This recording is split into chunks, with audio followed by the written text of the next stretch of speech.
Hello and welcome back to my channel. Today we're going to be doing my April wrap-up. As you probably know, I've taken a bit of a hiatus from YouTube. It's only been like a week or like a week and a half, but that seasonal depression hit hard.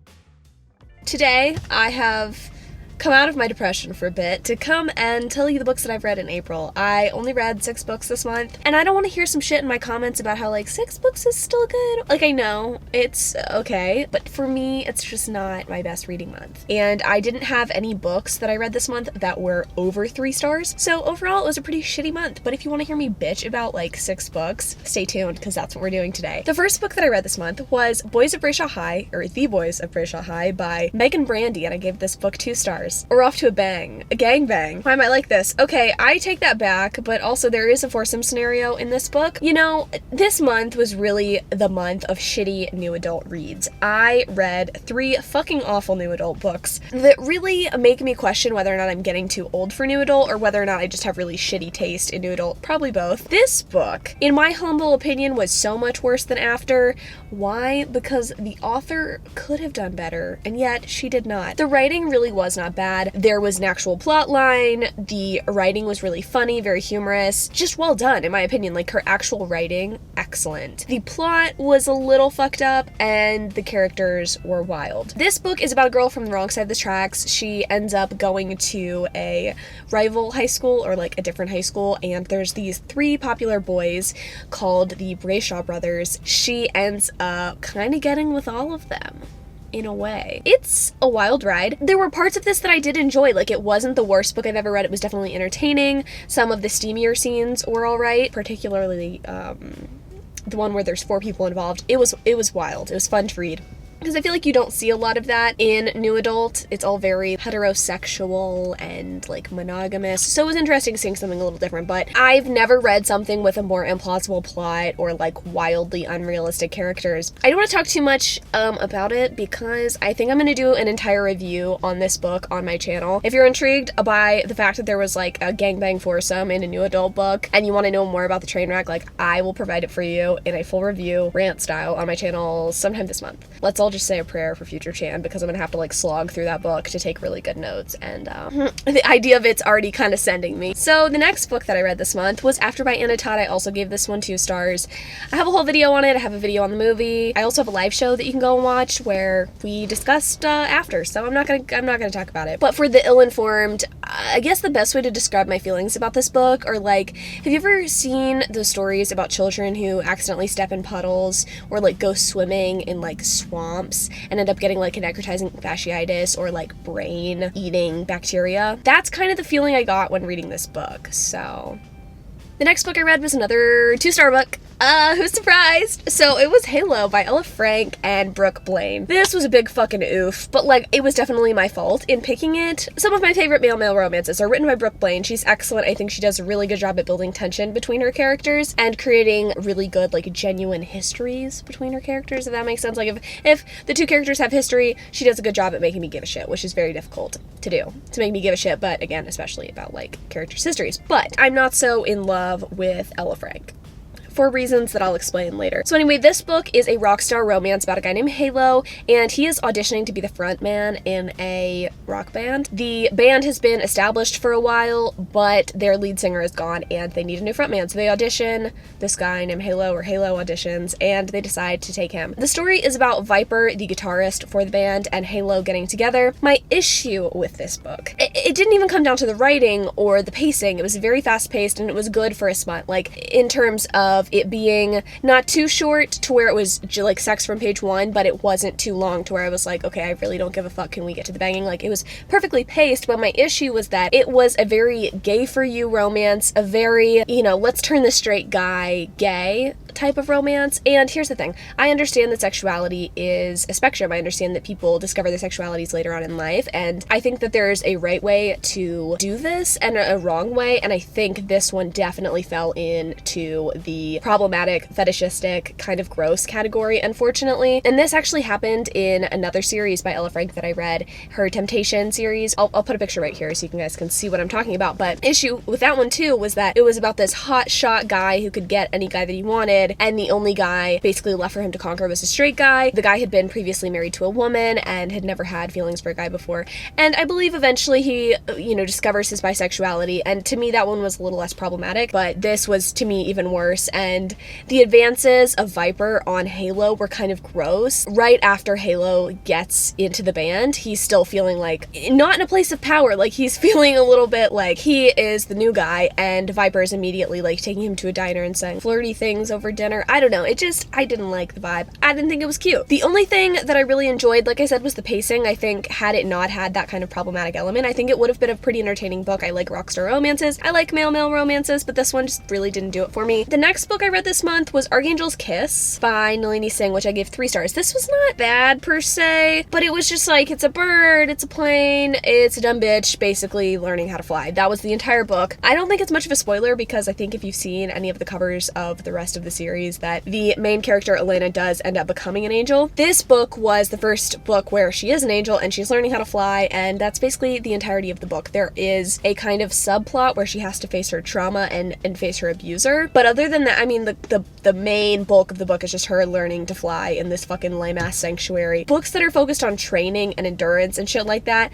it's not inspiring for me. I'm a sloth. I just don't really give a fuck. I wanted there to be like more excitement, and most of the plot and most of the conflict occurred in the last 30 pages of the book, which for me was kind of shitty. Things that I did like, I liked that the 2 main characters are developing their relationship to a deeper level. I felt like Elena and Raphael, who are the male and female, love interest or whatever, I felt like their relationship in the first book was a little bit insta-lovey, and I was curious to see how it was going to develop over the course of this fucking 11-12 book series, and I think it really has developed just even in this one book, so that was nice. And I do like that we got to know more of the side characters. I think it's one of those series where I'm going to be more invested in the side characters' relationships once they get their own individual books, and I do know that they get their individual books in like 2 or 3 books from now. So that was fun. It wasn't a bad book, it just didn't live up to my expectations. The next book I read this month was also a 3-star. It's the last 3-star of the month. God, this was really a bad reading month. I read The Devouring Grey by Christine Lynn Herman. Do any of these characters deserve rights besides Isaac? Let's discuss. If you've read this book, you probably know what the fuck I'm talking about, but if you don't, this story is about a girl who goes back to her hometown. I don't know if she was born there. I don't know. But anyway, like her mom grew up there or whatever. She has history there, and she finds out that she's got powers and that there's founding families in this town that also have powers. Their purpose is to keep the Devouring Grey, which is like this kind of mysterious forest element that we don't really like see or know much about. They're supposed to be keeping the Devouring Grey at bay. And the story is really cool. I liked the twists and turns. I thought that the plot was a little unpredictable, which I appreciated. Like I liked that I didn't know where things were gonna go, but I really did feel like it was setting up the series as a whole. The characters I don't think were as well developed as I would have liked them to be. Isaac was the only person who I was intrigued to know more about. The other characters, you could tell were supposed to have history, but the history wasn't well explained. It's not enough to tell me that these characters hate each other because of some past wrongdoing. Like I have to feel that hatred, and I don't know, it was a little lacking for me in the character department. Like I said, the plot was interesting enough after you got past like the first 100 pages, but the characters were just kind of like for me, and I'm hoping that things get a little bit more gay as well. Like this was promised to me as like a queer book,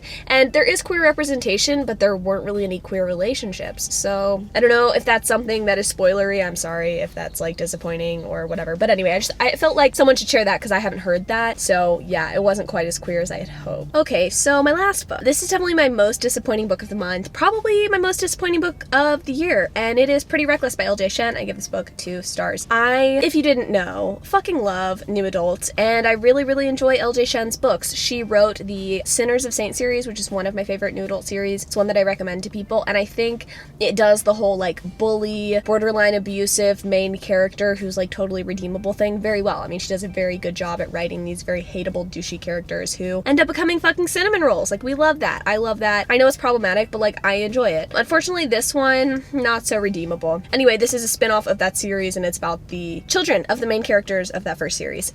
my issue really is that this is about a girl named Daria, right? And Daria has always kind of felt not good enough. Her mom is a ballet instructor, and Daria has always wanted to be a ballerina, but she's not very good, and her mom ends up putting her attention on the more skilled ballerinas. That's kind of how we open up into the book. And this is a theme that kind of persists throughout the book. She never feels good enough or like whole enough. That carries on into just, yeah, her whole life, her high school career. She ends up deciding to join the cheer team, and she's one of those pretty mean, popular girls who ends up taking out her insecurities on those around her, which would be fine if LJ was able to kind of transform her character and able to make her relationships with other people complete at the end of the book. And that's not even to mention the male main character, who I understood why there was a hate to love relationship. I can't go too much into the plot of it because the whole setup of the book starts in the prologue, and if I tell you what it is, it'll spoil the entire thing. But they have plenty of reason to hate each other, but it just wasn't very tension filled either. So like, Daria's kind of a fucked up bitch, and she's got her own personal life stuff that I think was more interesting than the two characters' relationships. And then you've got Penn, kid from the wrong side of the tracks. They've got kind of this hate to love relationship issue that I had, mainly with the actual relationship part, is that they start banging at the very beginning of the book. They start having strong feelings for each other. It feels kind of insta-lovey, which is kind of strange. Like, how can you do enemies to lovers and make it insta-lovey?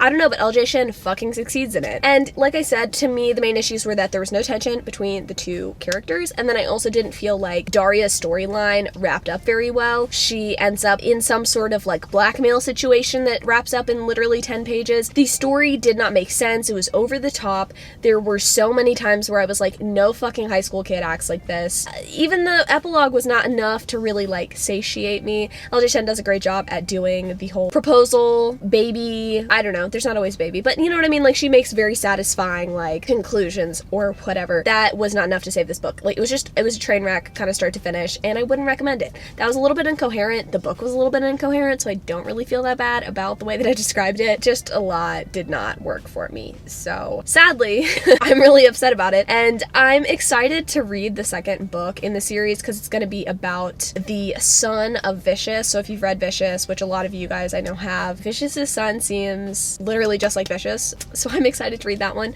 and I'm hoping that it ends up being very good. I should have known that this one wasn't going to be that great for me because I didn't really enjoy LJ's standalones that she published right before Pretty Reckless, but anyway, that's it. That is fucking it for this month. That is all that I've read. That's probably the reason, and I was thinking to myself before I filmed this, like, why did I not read any books? And then I looked at my star ratings. I didn't really like anything that I read, and so it makes sense, I guess, that I didn't read very much because nothing was really holding my interest. I'm hoping that May is going to be a better reading month for me. I have a lot of cool stuff planned. After this week is over, it is on Wednesday when I'm posting this. Starting this weekend or on Monday, I'm going to do my 5 female romances vlog that I'm going to be posting sometime after I read these books. I had to kind of postpone it because I got sick, and yeah, anyway. But I'm excited to do that. I have a lot of shit planned for May. My podcast mic is up and running. We're going to have a goddamn good time this month. Going to BookCon at the end of the month. It's just going to be good. There's going to be a lot of content posted on this channel, so get prepared for like 2 to 3 videos a week. I hope you don't get sick of my face. In the comments down below, please let me know if you have read any of these books and if we share any similar thoughts. Also, let me know what your favorite book is this month and if I should go and read that same book. I love you guys. Thanks for putting up with me, and until next time.